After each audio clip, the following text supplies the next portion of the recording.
Kia ora anō e te whānau, no mai hoki mai ki Tuku Talks, a podcast where we pretty much talk about anything to do with rangatahi. We're back here at our awesome set outside in a car park. Who knows what noises will interrupt us today? It may be a plane, it may be a motor from a boat. We'll soon see. You're here with me, one of your hosts, Turia Schmidt-Peke. I'm your other host, Janaye Henry.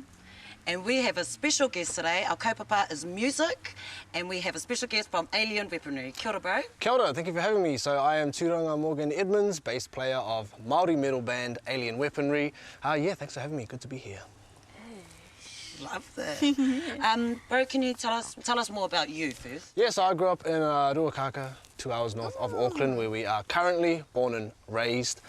Grew up in a big music household. Dad is the oldest of 13 children, and so they were almost like their own kapa hakaropu on their own. And so Dad was always singing, so we always grew up around music. And Mum, who's behind the scenes today, is a beautiful singer, although she doesn't always do it publicly. So yeah, from a young age, just got into music right away. Piano at 5, guitar at 11, picked up various instruments along the way, and then bass when Alien Weaponry asked me to audition a year and a half ago, roughly. Yeah, and because Alien Weaponry, Henry and Lewis, so it was just them two? So it was Henry and Lewis, the two brothers who started the band, and then it was Ethan Trimbath was their bassist, who was just a close friend of theirs. And then he just decided he wanted to go his own way. You know, they'd spent their like 16, 17, 18-year-old portion of their life touring the world, so they didn't really have that normal 16-year-old part of your life. So I think Ethan just decided, I'm going to chill out a little bit. That's quite a lot to be on the road all the time for so many years. So then I went to school with the boys in Bream Bay, and they were like, do you want to audition? And I was like, yeah, sure. I was studying at Victoria, doing design at the time, so I had to uproot from Wellington and come back home to be in the band. So it's been a bit. Wow, when they asked you to audition, you were like, no, just well, give me the part. Yeah. Who asking me? Because the reason they asked me to audition was I'm not actually a bass player. So I'd never played bass in my life. So they're like, you probably should still do an audition because we don't know what you play like. So I don't know I know who a few of the other people that they asked was, but it was a closed audition. It wasn't like public knowledge. So it was only people that they knew. Didn't make it or nah? No. You just thought I'd put it out. I don't even know who some of them were. It was that, we private. don't even know who they are. No. So they were all from all over the place, but as long as the boys knew them, it was who was asked. So, and then there was a sort of a final 3. So the first part of the process was I had to send them videos, like in my living room, playing the songs and like pretending that I was playing on stage.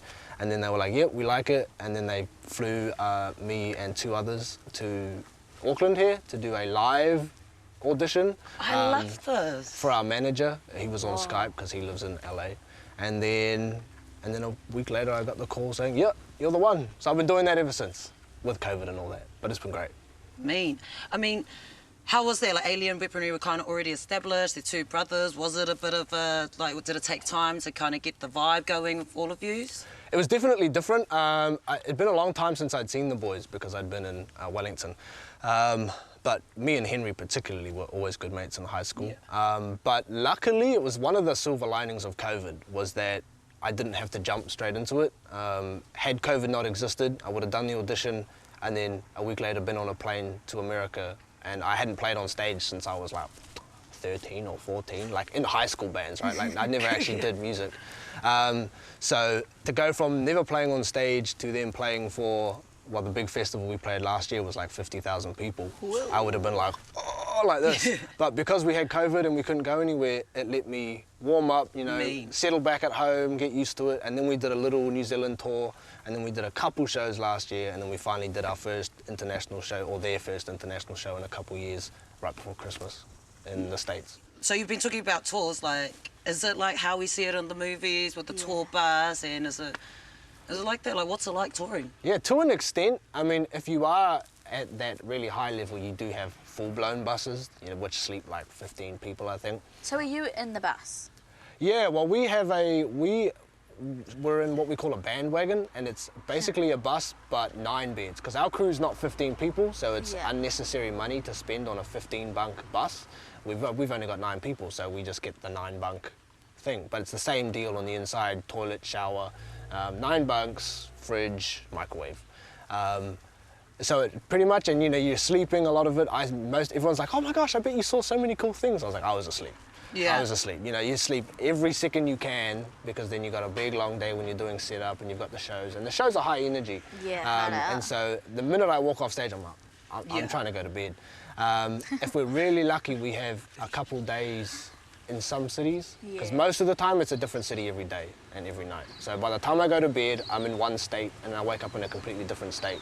And you're like, where am I? And they're like, oh, we're in Vegas. I'm like, okay, go back to sleep. Wait, where am I? Oh, we're in Louisiana. And you're like, wow, that was, you know. But it's not as glamorous, I suppose, as people truly think from the movies. You know, you were living out of a microwave for a start. And so it's like, in America, they've got this like 2-minute mac and cheese. It's like 2-minute noodles, but mac and cheese. And it is yum. I love it. The band thinks it's the grossest thing ever. But my cupboard in the bus was just filled with that stuff and beef jerky. And that's all I ate. Beef jerky? No, you had me with mac and cheese and you lost me with beef jerky. And that's all I ate for like 6 weeks. Except the odd nice restaurant that we went out if we had time, you know. What about like a piece of fruit or something? I'm worried. Do you eat Twinkies? I never had a Twinkie over America's there. big on that, eh? They got them in New Zealand now, but they're on the countertop with the dairies, and who Yeah. knows how I've always wanted to try one, but I don't know about that They're one. not meant to be sold individually, and I feel like it's very rare. And I just $1 Twinkie and the box of tins like 2. Yes, do check. For me, like, it does sound kind of like love, money, party, fun, but then also being on a bus for that long, I think I'm more of like an Airbnb gal. Like, I think, get me a full kitchen, you know? And 9 people, like, it's getting a bit claustrophobic, get a bit full of everyone. Like that, and especially towards the end where everybody's tired and everybody's going, it's like, what, get your shoes off my cupboard, or get your food out of my cupboard, or wake up, we've got to go to work, and oh no, I don't want to do anything, or no, but you got to do something. And then if you're getting sick, because it's a close quarters, even COVID aside, just the normal sort of flu, especially when you travel to a different country, your tendency to get sick is already quite high. So if you get sick, everyone's getting sick, and then it's extra miserable. And then we had one portion where the aircon died. And you're driving through like Arizona, which is a desert, and then we're all sitting there like, and we'd have to try not be as smelly as we could during the day, and then when it was like 1 a.m. and it's really cold in the desert, we all like, you go put your undies on and run outside into the freezing cold to cool down, because we had about 2 or 3 days before we could get to the nearest place to repair the aircon, or have the bus company send out. See me back to New Zealand. Out here. It has its moments, that's for sure, especially at that level where you're still not quite in that where the fancy guys are, you know. There's some of those dudes that, even though they got a bus, they're still going to hotels, or, you know, some of those big bands. But at least we're not in a normal van, you know. We're like grateful we've even got somewhere to lie down for 24 hours when you're driving for 30 hours, you know. Oh, absolutely. Can you hear snoring when everyone's sleeping? No, because all you hear is the generator. But that's not so bad because it's a more constant white noise, and it drowns out everything else. And so when the generator died, all of a sudden it was like, I can hear everything. Oh no! And it was really yuck. You could hear every breath, and It's you're like, giving it's no so marae quiet. on the bus. Like haka livings, eh? Ooh, nah, I don't like that. No. There's certain people I look at in the kapaka group, and I'm like, you need to go in the mattress room. Hey, is it, who, like, you don't have to say their name, but like just maybe say their title. Like who out of like those situations are you like, can you go stay at an Airbnb, bro? Actually, everyone, luckily... Actually, I'm hearing that. Well, apparently, what some of the crew that they've had in the past, you know, aren't as hygienic or whatever as our crew we had there is very hygienic. So if the shower wasn't working over there, they've got truck stops like every 10 kilometers, and they sound gross. But then you go and you can like pay $10 for a shower, and it's like the best shower you've ever had in your life. And so when we had the generator and that wasn't working, because if the generator doesn't work, neither does the water. So This is a nightmare, bro. Yeah, and so we were going to these truck stops, and then we'd all have these showers, so everyone stayed really clean, and that side of things was pretty I think a lot of us wanted to do that because we had Henry's girlfriend on the bus, and we were like, oh my gosh, was there a girl on the bus? we're not trying to be 8 dudes, stinky, you know. Was she the only girl? She was the only one, yeah. Sis, tell him to send you over to the, I don't know, Italy, and you can wait there for him to finish his tour. She was a champ. I don't know. I was like, that's a struggle. Yeah, that's a real one, eh? Wouldn't catch me on that bus. Yeah. I mean, but then again, you're touring. You'd catch Turi on that bus, not me.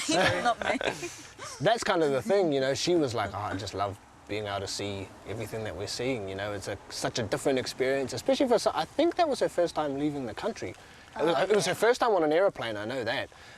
So, you know, it's a very new experience. So she was our merch girl, so she sold all our merch. She's the one that actually makes us our money, you know, all our money's in that merch. Yes, the wahines, kia kaha girl. What's your name? Give her a shout out. Saf. Yes, Saf. Saf. So shout out to Saf for all her hard work. Alien Weaponry featuring Saf. Also, Saf keeping everyone hygienic, you know, like enforcing the showers. I love that. I feel like her presence alone would like keep the bros on their toes. Well, it did. We were like, oh, let's stay clean because we've got a woman on the bus, so. I know some of the sisters that I usually would see your shows, maybe sisters and brothers, are wondering if they have a chance, if they can slide into your DM. Yeah, no. Nah. No, I have my own personal co-popper of nothing, you know, in that realm. And the two boys have got their own girlfriends, lovely girlfriends. Shout out Lexi and Saf, as we've already mentioned Saf. And they're two lovely young women. And then I have my own co-popper of I don't like to mix and mingle with the fans and that sort of thing because it just seems a bit dangerous. Well, yeah, imagine if you said USA, then your phone's just like bing, bing, bing right now. I mean, not that this is live. Yeah. But no, I just be like politely decline. Does that, so you have that co-pop and you've stated that here, does that stop people from trying? No. Nah. No. They bold. They're so bold, especially online. It's like the DMs. They bold. The Instagram DMs are an adventure. Okay, give us one little goodie. I don't know. It's like these people that are like. Yeah, that face like, Jura. They're like, I had a dream that we made out. Can we make it real? And I'm like, no. Okay, delete. I feel like they're the aunties too. Hey, I feel like they're like 31 to a lie. I looked good back in my day. There's definitely a bit of that. There's definitely this element that because we're young, we get these like older women that are really I would have like. fallen out of my boots. So funny. And it's like, hey, you're like. It is. A lot of them are considerably older, I should say, you know, politely, but they are. You know, they're not in our age group. So you heard it here first. Stay out of the poor man's DMs, please, Auntie.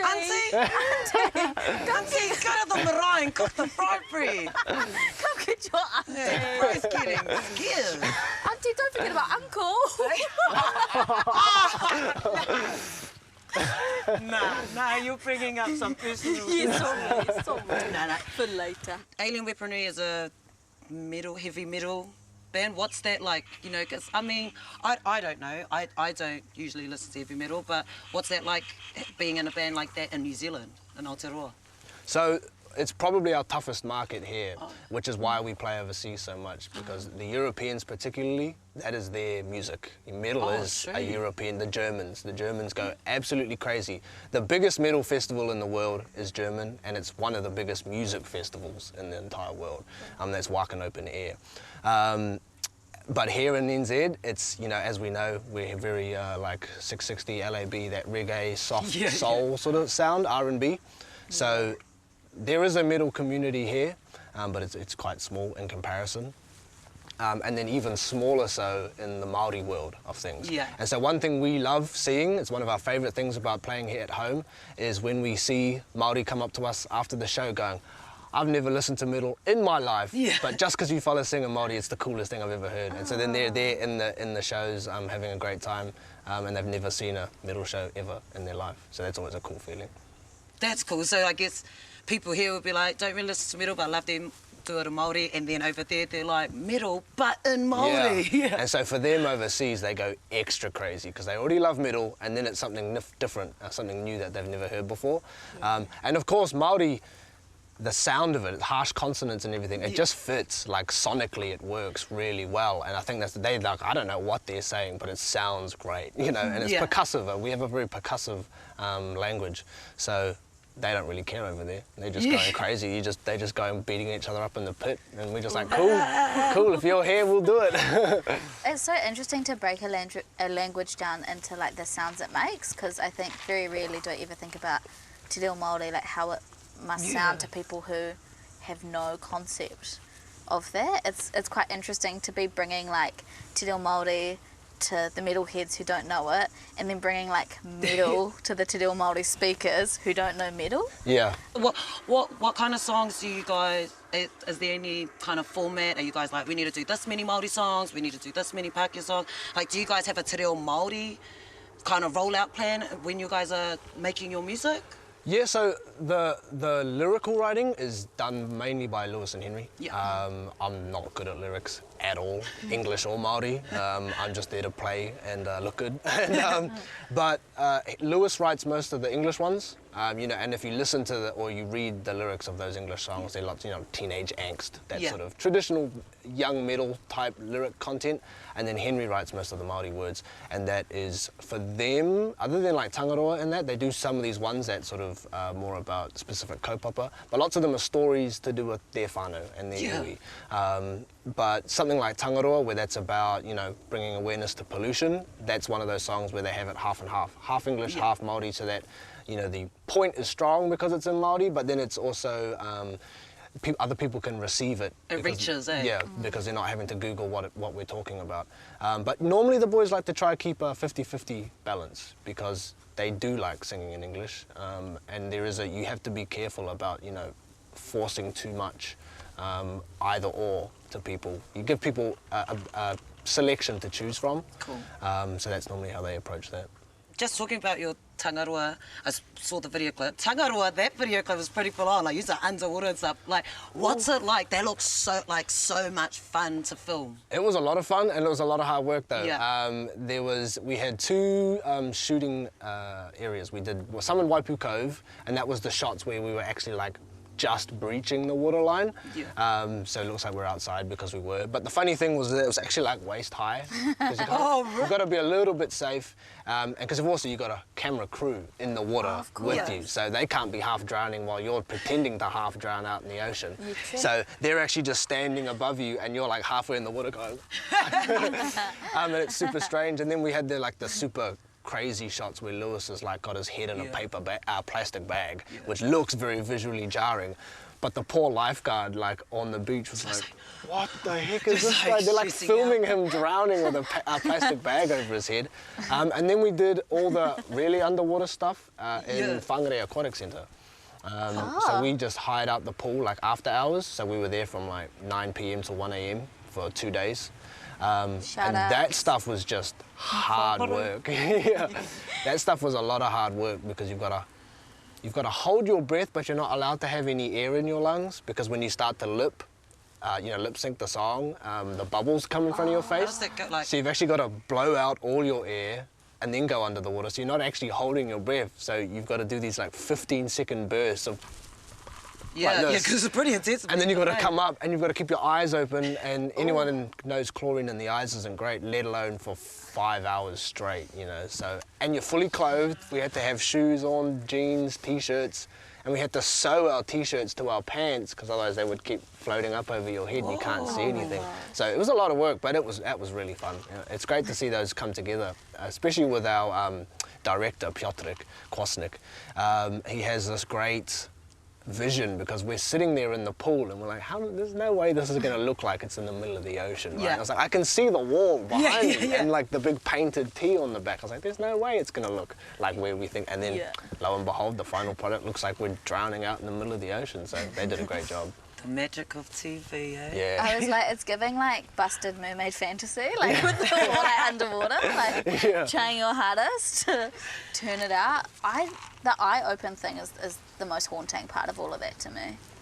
It was brutal. When we finished the shoots, we weren't allowed to drive because you can't see. Like, your eyes are open, but you can't see. Your eyes are just completely irritated, and you're basically blind for up till the morning when you sleep it off and rinse out your eyes. So that was not fun. Suffering for your art. Yeah, definitely. We were like, let's never do that again. It was cool now, but let's not do it again.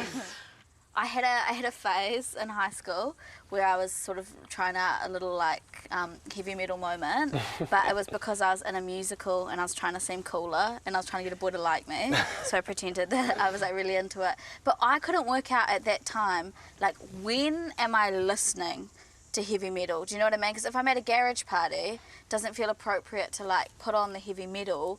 But also, is it like when I've just woken up? Am I like amping into life? Like, when's the best moment to be listening?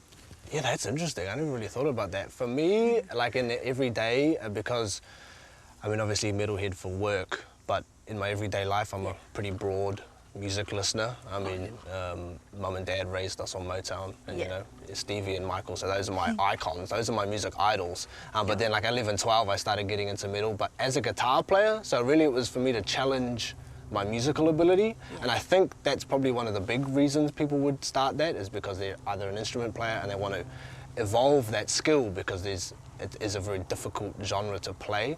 But in your everyday life, I find it's things like the gym. Middle and the gym just sort of go hand in hand. It's like, I know a lot of people listen to things like D&B or rap in the gym. And middles, those sorts of aggressive things that get that energy out that you need. And I used to listen to metal in the morning, in the shower, like to wake you up and then let's just get you ready for the day. Specifically Alien Weaponry, I used to listen before I was in the band. So yeah, that's where I find like in your everyday life, it's probably, when you're tired, I think it's good when you're tired, you know, try to keep you up. Long drives. Yeah. What are your hopes? Like, where do you hope heavy metal goes in New Zealand specifically? Like, do you hope it grows? Do you hope more Māori, more Polynesians listen to it? We would love it all to be, you know, a little bit more embraced. I mean, and we're not even the heaviest, you know. We're not super heavy. I mean, there's definitely some crazy. Where are you on the heavy scale? I don't really know. Yeah, I don't know. I mean, where does Paramore come in? Like, and that's about as like heavy metal I think I've got in my life. They're like punk rock. Right, they're like on the spectrum, mate. And so like Metallica, of course, is the poster boy for heavy metal, and they're thrash metal. And then you get like the really extreme death metal extreme, and those ones I don't even particularly listen to. And then you get the ones like us, where what can bring us a little bit more palatable, which is what I think lots of people enjoy, and then particularly the Māori who have grown up around kapahaka, is we have melodic vocals. So even though the music can be quite heavy, that our vocal melodies are, you know, nice, and we have 3-part harmonies because the boys grew up in kapahaka, so they were like 3-part harmonies in the middle would be cool, would be different. And then in Māori it sounds awesome, right? And then Lewis writes with these very exotic scales if you're into music theory. And so it really adds to the sort of mystique of their sound, the Alien Weaponry sound. So I definitely think, you know, more people could listen to it, and I know that the Māori thing does bring this like interest for those, because we have some of the people here that are like, oh, the English one, man. You know, and I'm like, the English ones are probably less heavy. Right? Like, but they're like, no, I like the Māori ones. So like, whatever makes you listen, you know, whatever makes you turn up to the show, whatever you know, makes you introduce yourself to a new environment, a new genre, a new passion. It's all cool. And so we would love to see it. We'd love to see more like festivals for that sort of thing here. We've only got homegrown, really. I mean, and we only got like I feel like One Love's. Can you imagine us pulling up at One Love? Stan Walker's just been on, and then. But surprise, they should. Surprise. It could be cool, you know. Yeah, and if you did if you had Troy King come up and we did Mighty Vader, that would be sick. Honestly, right? That'd be so cool. So anything like that, but you know, we're waiting for that email. Wherever Send an email.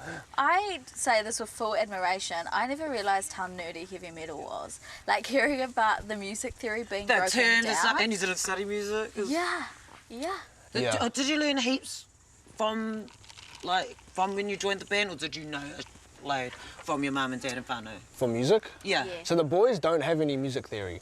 I think it's one of the reasons that they write such different music, because they're not bound by the rules that you learn when studying music theory. And I've grown up on music theory. So I was trained classically on the piano, so I have music theory. And so when I went to learn some of the songs, when the boys gave me the set list, I was like, well, how the heck did they write this? Because this doesn't make any sense musically, but it makes sense musically. Like when you listen to it, you're like, yeah, this is sick. But I'm like, that theory-wise, it's really different.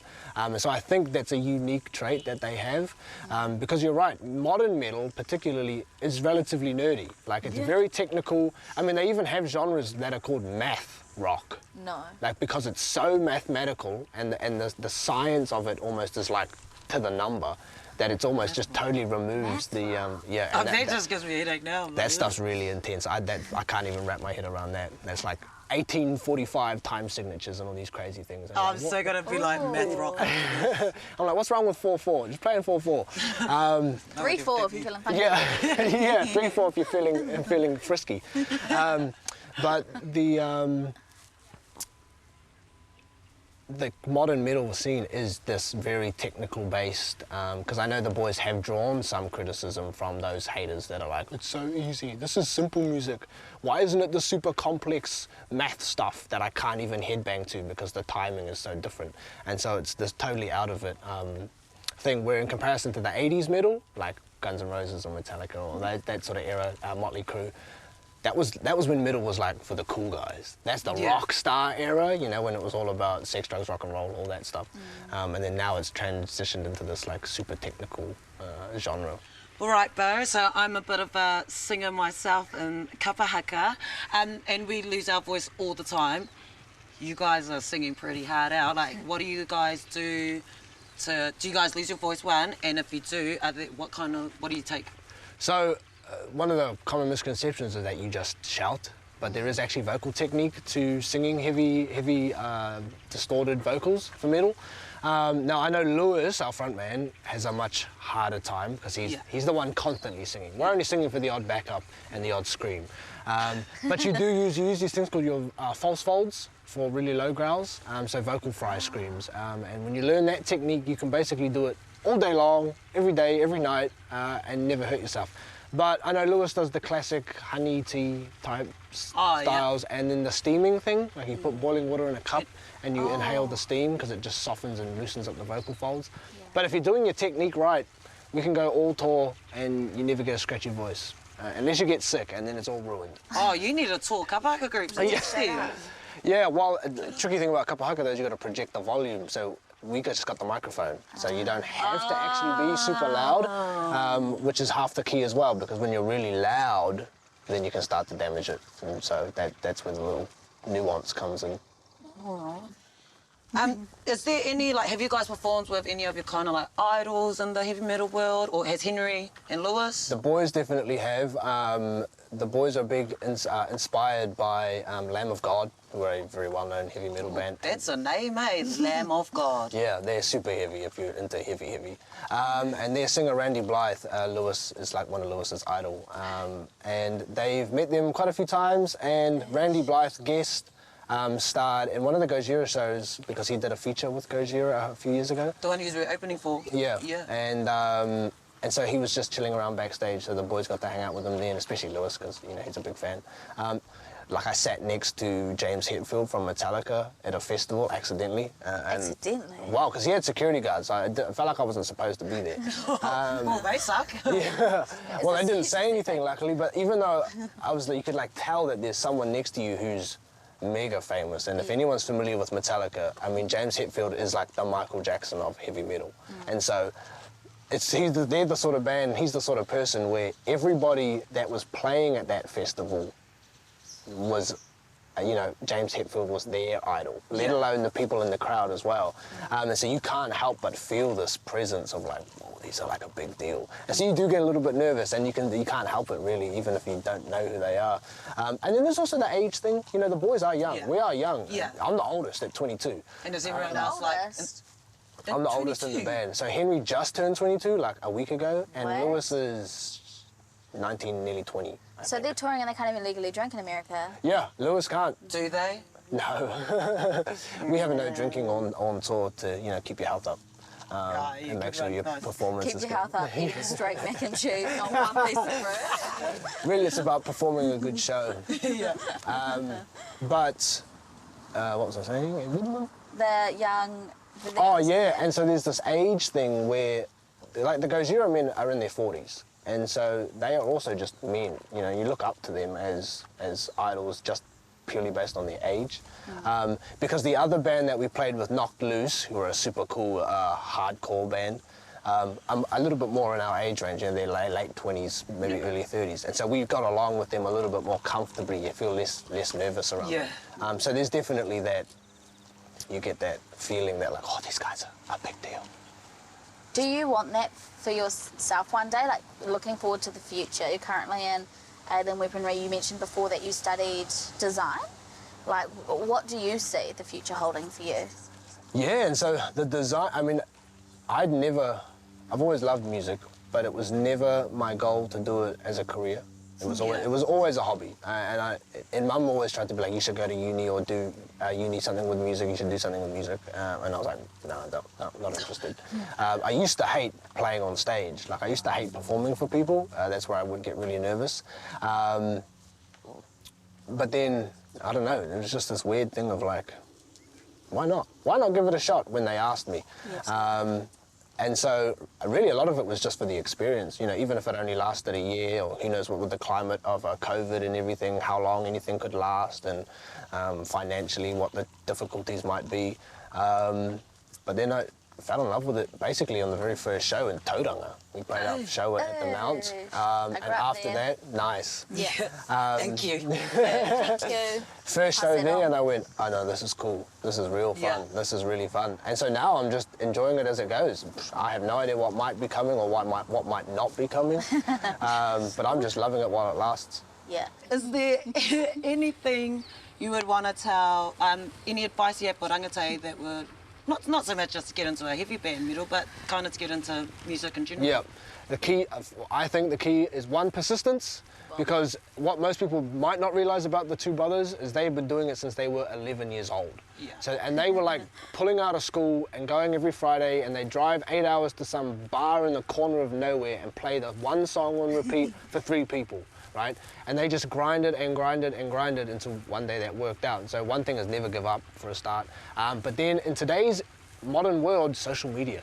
Use that social media. You see what Benny and TikTok, you know, and that exploded like crazy. Utilising that tool that they just give to us, and really nailing that social media presence can be the thing that makes or breaks it, really. Love that. Well, thank you very much, bro, for jumping on to Tuku Talks with us. I hope you have a good holiday tomorrow. Yeah, I'm looking forward to it. Thanks for having me. It's been great. Thank you, Whānau. You've been here with me, Turia Schmidt-Peke. I'm Janaye Henry. And I am Turanga Morgan Edmonds. Ka kite te whānau. Ka kite.